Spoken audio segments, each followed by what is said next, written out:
Today, gonna test the Cordona Quickshift for a, what is it, Randy, a 2020?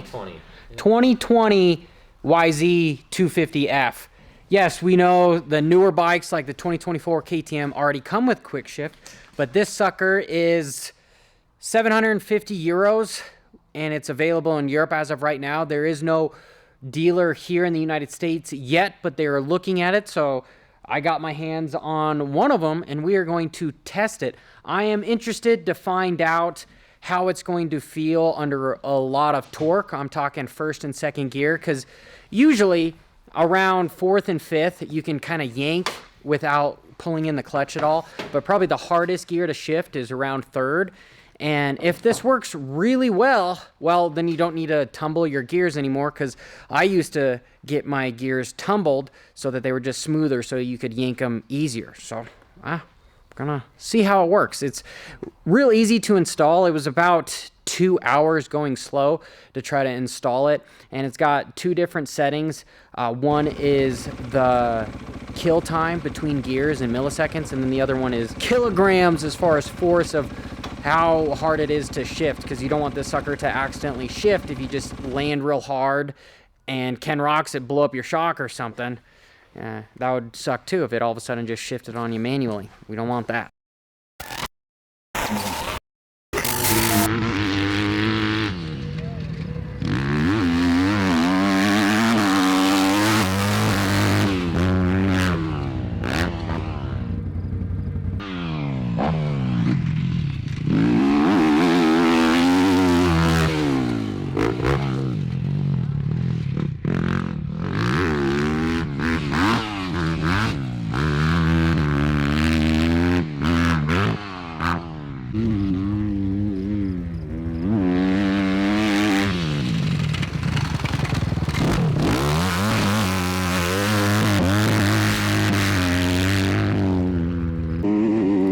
The Cordona Quickshift is only available in Europe at the moment, but they're in the workings of finding dealers here in the United States. And so I was happy to get my hands on one of these suckers to start testing. And this is available for older bikes, not so much the 2024 that already come with a Quickshift, something like the KTM. But this fits a need for a lot of motorcycles, because the majority of them out there are not brand new.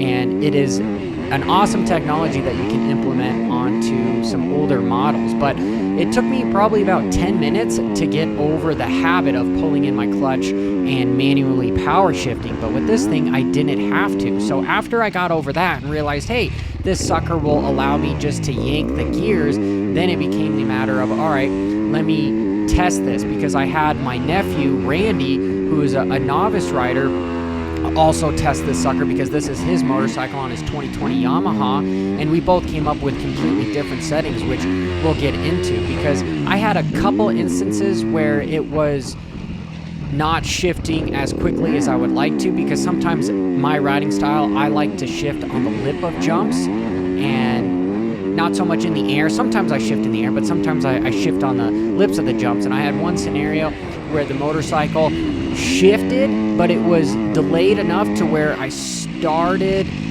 in more of a downward endo before it clicked into gear, and that was an easy fix for me to just change the timing for making it shift faster. And then also the tension. I had a scenario in some of my big rollers here where I was hitting them really, really hard, and I got a little squirrely, and it felt as if it was engaging. So it does take some fine-tuning, which you should, but the important thing out there is that you can fine-tune this. I ended up going really stiff on the shift force just because I'm hard on the motorcycle, and my nephew ended up going lighter and having the timing be more longer, where I had it ended up being shorter.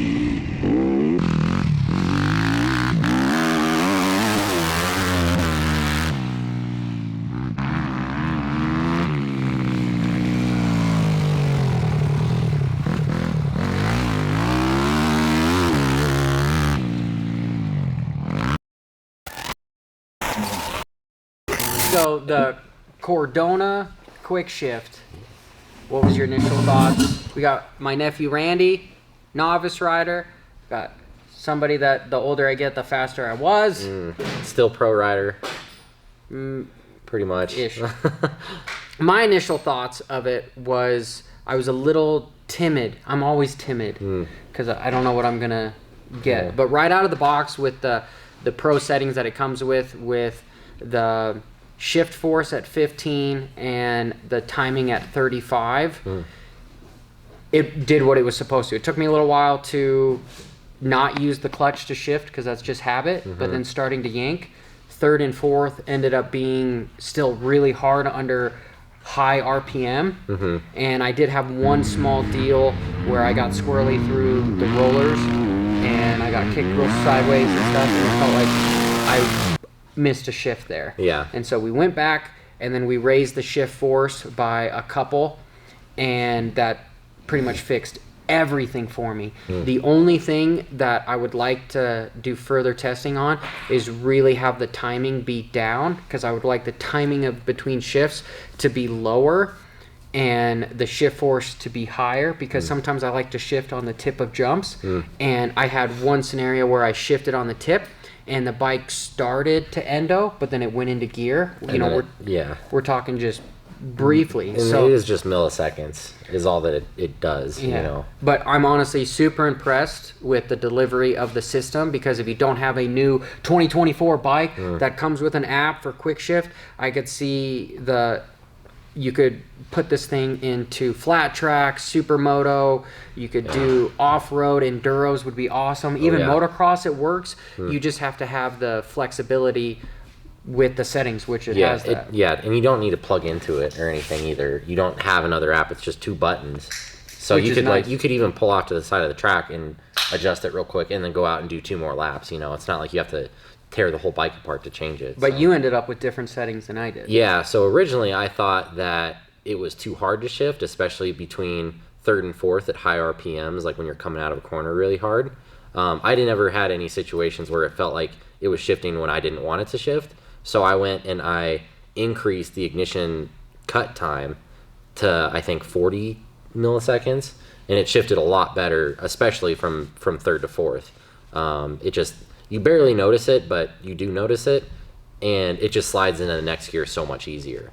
So I was like complete opposite of you. I wanted it to shift easier, and you kind of wanted to have to yank on it a little bit more to get it into the next gear. So for my riding style, I just kind of dog it a little bit more. I'm not like revving the bejesus out of it like you are.